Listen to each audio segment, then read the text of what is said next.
Contro le banche venete una rabbia incontenibile che rischia nuovamente di riesplodere nel corteo con cui oltre 5.000 risparmiatori in crisi e una lunga carovana di auto sfileranno per Treviso, capeggiati dal loro paladino Don Enrico Torta, prete che racconta le preoccupanti confidenze di alcuni risparmiatori. C'è gente che anche a me ha detto: se non mi danno i soldi che mi servono per la vecchiaia o per mio figlio che è in un istituto, io non so cosa faccio, voi via di testa, vorrei anche uccidermi. Chi risponde di queste morti? Questi sono omicidi accettati dallo Stato.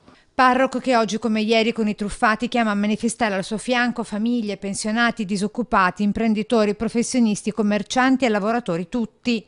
Non soltanto i derubati, poveretti, ma tutti i cittadini dovrebbero essere presenti a dire: non vogliamo un'Italia a questo genere. Vicino a Don Torta e ai risparmiatori anche il presidente veneto Luca Zaia, che 24 ore fa prometteva.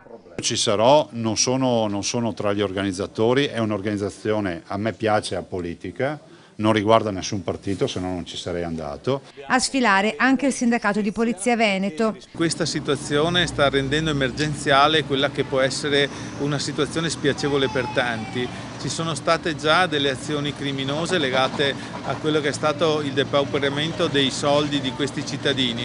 È pericoloso, quindi noi siamo qui per dire che questo creerebbe un problema di ordine e di sicurezza pubblica. Tantissime le associazioni presenti, tra le quali quelle trevigiane della Domenica No Grazie e Io Lotto ogni giorno. Polentoni, muovetevi! Brava Petra. Insomma, è finito il motto testa bassa e via andare. No, domani comincia una rivoluzione etica ed è importante che tutti ci mettiamo veramente la faccia. Se siamo in tanti è l'inizio.